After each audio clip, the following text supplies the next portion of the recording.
इस psychological horror को सुनने के बाद शायद आप किसी भी कंपनी के टर्म्स एंड रेगुलेशंस पे एक्सेप्ट क्लिक करने से पहले 5 बार सोचेंगे। ब्लैक मिरर सीरीज के बारे में आप लोगों ने सुना ही होगा, मेरी one of the most favourite series है। उसके सीजन 6 का एपिसोड 1 आज के हमारे वीडियो का टॉपिक है। मैं उसी एपिसोड को आज एक्सप्लेन करने वाला हूँ। यह एपिसोड दूसरे एपिसोड्स की तरह वियर्ड तो है, बट एंडिंग में आते आते एक से बढ़कर एक ऐसी चीजें रिवील होती है ना कि आपका दिमाग पूरा बेंड हो जाता है। इसलिए मैंने सोचा चलो इसका एक्सप्लेनेशन बनाया जाए। शिहाब एक्सप्लेन्स का एक नए वीडियो में आपका स्वागत है।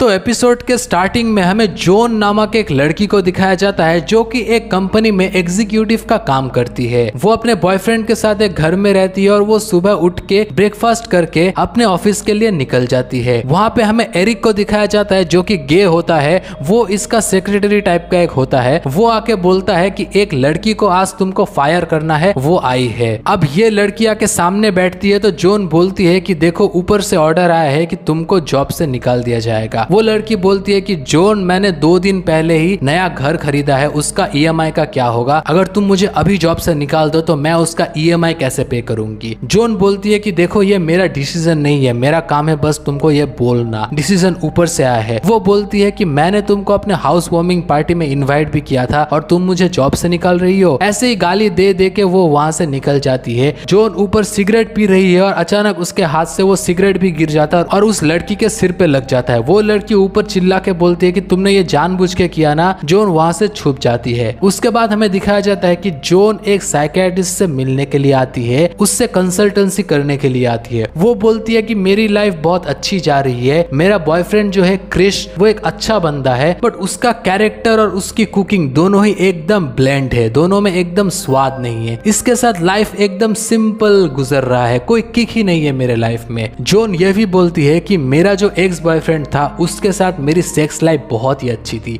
एकदम वाइल्ड और एकदम मतलब फ्रूटफुल था मेरा सेक्स लाइफ, बट इसके साथ भी वो सब कुछ चार्म मुझे फील नहीं होता। यहाँ पे हमें ये भी पता चलता है कि वो मैक के साथ, मैक यानी उसका एक्स, वो अपने एक्स के साथ टेक्स्ट में बातें भी करती है। उसका एक्स मैक उसको बार बार टेक्स्ट करता है और मिलने के लिए बुलाता है। जॉन क्या करती है, राजी हो जाती है मिलने के लिए। वो लोग एक बार में बैठ के बात कर रहे हैं जहाँ पे जॉन बोलती है कि मैं क्रिश के साथ बहुत खुश हूँ और हम लोग जल्दी ही शादी भी करने वाले हैं। बट मैक यहाँ पे टॉक्सिक एक्स की तरह बोलता है कि क्या तुम उसके साथ खुश हो, क्या वो तुमको अच्छे से ट्रीट करता है? ये भी बोलता है कि तुम मेरे साथ ट्रांसफर क्यों नहीं हो जाती, तुम वहाँ पे नौकरी कर लेना और हम लोग एक बढ़िया सा अपार्टमेंट हायर करेंगे, एक साथ रहेंगे। ऐसे ही थोड़ा रोमांटिक माहौल बन जाता है और वो दोनों लोग किस कर लेते हैं। फिर जॉन वहाँ से उठ जाती है और बोलती है कि ये गलत है, मैं क्रिश को धोखा नहीं दे सकती। इसलिए वो वहाँ से निकल जाती है और घर आ जाती है। घर आके वो देखती है कि क्रिश जो है वो खाना पका रहा था और वो उसको टेस्ट भी करवाता है। फिर वो दोनों लोग बोलते हैं कि चलो एक सीरीज देखा जाए। इस स्ट्रीमिंग प्लेटफॉर्म का नाम होता है स्ट्रीमबेरी और वो लोग स्ट्रीमबेरी ऑन करते हैं। तभी उनके सामने एक शो आता है जिसका नाम है जॉन इज ऑफुल। वो लोग नाम देख के शॉक हो जाते हैं कि क्या जॉन इज ऑफुल। और जो लड़की वहां पे दिखाई जाती है जो है Salma Hayek, real life actress, उसकी हेयर स्टाइल भी इस रियल लाइफ जॉन के साथ एकदम मैच कर रही है। वो लोग इस एपिसोड को ऑन करके शॉक हो जाते हैं क्योंकि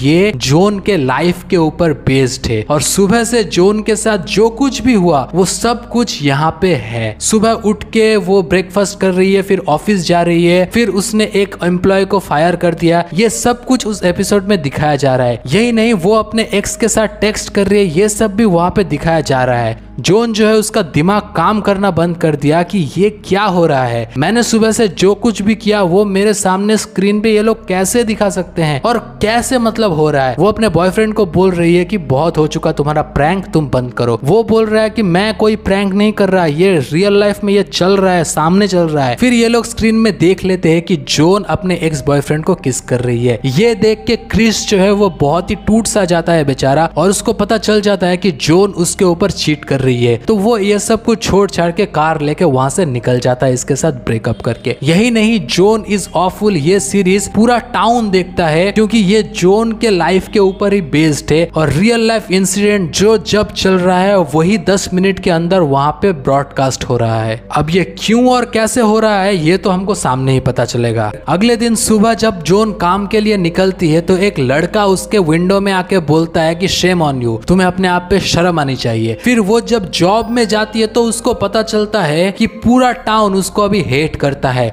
उसको इमीडिएटली जॉब से भी निकाल दिया गया। क्यों? क्योंकि उसने अपने एपिसोड के जरिए कंपनी के रूल्स एंड रेगुलेशंस को भी तोड़ दिया है। जोन अपने घर पे आके अभी बैठी है और वो बहुत रो रही है क्योंकि उसके माँ, उसके पापा सब ने ये देख लिया है और ये तो बस एक एपिसोड है। अभी जो कुछ भी होगा वो सबके सामने ब्रॉडकास्ट हो जाएगा। जोन के कैरेक्टर को यहाँ पे बहुत ही नेगेटिवली पब्लिश किया गया है। ये सब सुन के जोन जाती है अपने लॉयर के पास और जाके वो बोलती है कि मैं स्ट्रीमबेरी के ऊपर केस करना चाहती हूँ। उसकी लॉयर बोलती है कि ये तो इम्पॉसिबल है क्योंकि तुमने खुद टर्म्स एंड कंडीशंस में एक्सेप्ट क्लिक किया था। उसने बोला कि मैंने आज तक ये पेपर देखा भी नहीं। वो बोल रही है कि तुमने ये पेपर देखा है, सिर्फ इसका प्रिंट आउट नहीं देखा। इस क्लॉज में साफ साफ लिखा है तुम्हारे लाइफ के ऊपर स्ट्रीमबेरी कोई भी ब्रॉडकास्ट शो बना सकता है और तुम्हें इससे कोई प्रॉब्लम नहीं होगी। तुमने यहाँ पे सिग्नेचर कर दिया, मतलब तुमने तो एक्सेप्ट कर ही लिया ना। फिर वो बोलती है कि मैं सलमा हायक के ऊपर केस करना चाहती हूँ क्योंकि वो मेरे कैरेक्टर को बहुत ही बुरा दिखा रही है। यहाँ पे लॉयर बोलती है कि तुम ये भी नहीं कर सकते क्योंकि यहाँ पे सलमा हायक है ही नहीं। ये सिर्फ सलमा हायक की इमेज, सलमा हायक का फोटो यूज कर रहे हैं और एआई जनरेटेड वीडियो के जरिए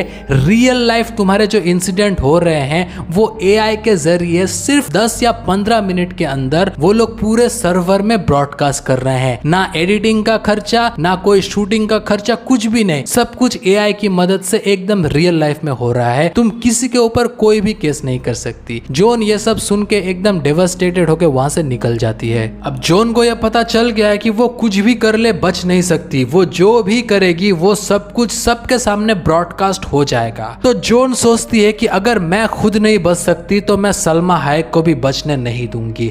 मैं जानबूझ के उल्टी सीधी हरकतें करूंगी जो कि टीवी में ब्रॉडकास्ट होगा और सलमा हायक का कैरेक्टर सब लोग खराब समझेंगे। तो वो क्या करती है, एक दिन बहुत ज्यादा जंक फूड खा के पूरा पेट भर के उसके ऊपर वो लैक्सेटिव खा लेती है ताकि उसका पेट खराब हो जाता है और वो एक चर्च के अंदर जाके, जहाँ पे एक शादी हो रही थी, चर्च के अंदर जाके सबके सामने वहीं पे पॉटी कर देती है। और वो एक बहुत ही मतलब ऐसा सीन मैंने हिस्ट्री ऑफ सिनेमा में पहले कभी देखा ही नहीं है कि वो सबके सामने वो कर देती है और सब लोग वहां पे भागते फिरते हैं। कोई उसको मारता पीटता है कि क्या कर रही है ये सब। फिर उसको पुलिस उठा के लेके जाती है, बट वो खुश है क्योंकि उसने अपना काम तो कर दिया है और उसने सच में अपना काम कर दिया है। क्योंकि नेक्स्ट सीन में हमें सलमा हायक को दिखाया जाता है जो कि अपने लॉयर के साथ बात कर रही है कि ये सब क्या हो रहा है, मैंने तो इसकी परमिशन नहीं दी थी। मेरी जो आंट है वो एक चर्च की नन है और मैं खुद एक चर्च के अंदर पॉटी कर रही हूँ। ये कितना हॉरिबल और कितनी शर्मनाक चीज है, क्या आपको पता है? वो लॉयर बोलता है कि आपने भी तो टर्म्स एंड कंडीशंस में साइन किया था ना मैडम। आप ही देखिए यहाँ पे आपने लिखा था कि आप अपना फेस यूज करने के लिए दे रही है और जोन जो भी करेगी वो सब कुछ आपका इमेज वहाँ पे रिप्रेजेंट करेगा। फिर वो बोलती है कि वहाँ पे किसकी फोटो दिखाई जा रही है, क्या वो जोन की फोटो या सलमा हायक की फोटो है? वो बोलता है कि सलमा हायक की फोटो है। और फिर सलमा हायक बोलती है कि वो किसकी गांड है जिसने चर्च में जाके पॉटी की है? लॉयर बोलता है कि मैम आपकी गांड है। तो यहाँ पे मेरी इज्जत दांव पे लगी है ना लौड़ू, कुछ तो कर। फिर भी वो लॉयर बोलता है कि देखिए मैम, टर्म्स एंड कंडीशंस के तहत आप कुछ भी नहीं कर सकती क्योंकि आपको प्रॉपर पैसे मिले हैं और आपने खुद साइन किया है। मैं यहाँ पे कुछ भी नहीं कर सकता। फिर सलमा हायक उसको काम से निकाल देती है और वहां से गुस्से में चली जाती है और वो आके मिलती है जोन से। जोन सलमा हायक को अपने दरवाजे पे देख के एकदम शॉक हो जाती है। फिर सलमा हायक और जोन दोनों बात करते करते एक दूसरे की दोस्त बन जाती है। सलमा हायक को यह पता चलता है कि जोन को वो लोग तो एक पैसा भी पे नहीं कर रहे हैं ये सब नॉनसेंस करने के लिए। और जोन भी बोलती है कि मैंने ये सिर्फ आपका अटेंशन ग्रैब करने के लिए किया है क्योंकि स्ट्रीमबेरी के ये नॉनसेंस शो के चलते मेरी लाइफ पूरी मिजरेबल हुई पड़ी है। फिर ये लोग बोलते हैं कि चलो कुछ किया जाए है, स्ट्रीमबेरी के ऑफिस में जाते हैं और सीधा बात करते हैं। जॉन बोलती है कि मुझे तो वहां पे एंट्री नहीं मिलेगी। सलमा हायक बोलती है कि मुझे तो एंट्री मिलेगी। फिर क्या होता है, सलमा हायक अगले दिन एकदम सच धज के स्ट्रीमबेरी के ऑफिस में चली जाती है। जाके वो बोलती है कि क्या मैं आपका बाथरूम यूज कर सकती हूँ। वो रिसेप्शनिस्ट बोलती है कि हाँ आप राइट में जाइए, वहां पे वॉशरूम है। सलमा हायक बोलती है कि एपिसोड में जो कुछ भी दिखाया गया है उसके बाद मैं पब्लिक वॉशरूम में टॉयलेट नहीं कर सकती, क्या यहाँ पे मुझे एक प्राइवेट वॉशरूम मिल सकता है। वो बोलती है कि मैम आप तो एक सेलिब्रिटी है, यहाँ पे हमारा एक प्राइवेट वॉशरूम है, आप वहां पे चली जाइए। प्राइवेट वॉशरूम के साइड में है एक एलिवेटर जहाँ पे जॉन छुपी हुई थी। ये दोनों लोग चुप चुप के सीधा टॉप फ्लोर में चले जाते हैं जहाँ पे स्ट्रीमबेरी की सीईओ एक रिपोर्टर को न्यूज दे रही थी कि कैसे कैसे जॉन इज ऑफुल इतनी बड़ी सक्सेस हो चुकी है और कैसे वो लोग धीरे धीरे एआई की मदद से ऐसे ही रियल लाइफ लोगों के ऊपर और भी शोज बनाएंगे। यहाँ पे ये लोग सलमा हायक और जॉन ये सब कुछ देख रहे हैं और सुन रहे हैं। फिर वो रिपोर्टर सीईओ को बोलती है कि आपने सिर्फ जॉन को ही टारगेट क्यों किया। सीईओ बोलती है कि जॉन सबसे एवरेज एक लड़की थी और हमको एक एवरेज बंदा ही चाहिए, इसीलिए और हम सिर्फ जॉन के ऊपर नहीं ऐसे कितने सारे लोगों के ऊपर सेम एक्सपेरिमेंट कर रहे हैं, जिसकी स्टोरी हमको बेस्ट लगेगी हम उसी को ब्रॉडकास्ट कर लेंगे। यहाँ पे वो रिपोर्टर की भी स्टोरी यहाँ पे दिखा देती है। रिपोर्टर पूछती है बट इतना नेगेटिव क्यों। वो बोलती है कि पॉजिटिव चीजें इस मार्केट में बिकती नहीं है। अगर हम लिखेंगे कि जॉन इज ऑसम कोई नहीं देखेगा, अगर हम लिखेंगे जॉन इज ऑफुल, जॉन बहुत बुरी है, एकदम कमीनी है, तो सब लोग देखेंगे। फिर रिपोर्टर पूछती है कि आप ये सब करती कैसे हैं। फिर वो लोग उसको बोलती है कि हमारे पास है क्वाम्प्यूटर। क्वाम्प्यूटर में इतना एडवांस्ड एक कंप्यूटर है जो रियल लाइफ लोगों के फुटेजेस लेके उसको इन नो टाइम ब्रॉडकास्ट कर देता है। ना एडिटिंग का खर्चा, ना शूटिंग का खर्चा, कुछ भी नहीं। हमें बस किसी भी एक एक्टर और एक्ट्रेसेस की फोटोज चाहिए, वो उसको यूज करके एक ऐसा डीप फेक मूवी बना देगा कि कोई पकड़ भी नहीं सकता कि वो एक्ट्रेस वहां पे है या नहीं। फिर सलमा हायक और जॉन सोचती है कि हम लोग ना इसी कंप्यूटर को तोड़ देंगे। तो ये लोग चुप चुप के पीछे जाके उनके ऑफिस में चली जाती है जहाँ पे वो नर्ड सा एक बंदा जो कि सिक्योरिटी हैंडल करता था वो वहाँ पे बैठा है और सलमा हायक उसको पीछे से जाके पकड़ लेती है और उसको बोलती है हमको वो कंप्यूटर दिखाओ, हम उसको तोड़ने वाले हैं। फिर वो बोलती है कि आप क्यों। जॉन भी वहाँ पे आ जाती है और बोलती है कि क्योंकि इस कंप्यूटर ने मेरी लाइफ जो है एकदम मिजरेबल बना दी है, इसलिए मैं उसको तोड़ दूंगी। वो आदमी बोलता है कि तुम तो एनी मर्फी हो, तुमको इससे क्या फायदा। वो बोलती है व्हाट, मैं क्या, मैं तो जॉन हूँ, तुम जॉन नहीं हो, जॉन तो ये है। फिर वो स्क्रीन के अंदर दिखाते हैं रियल जॉन को।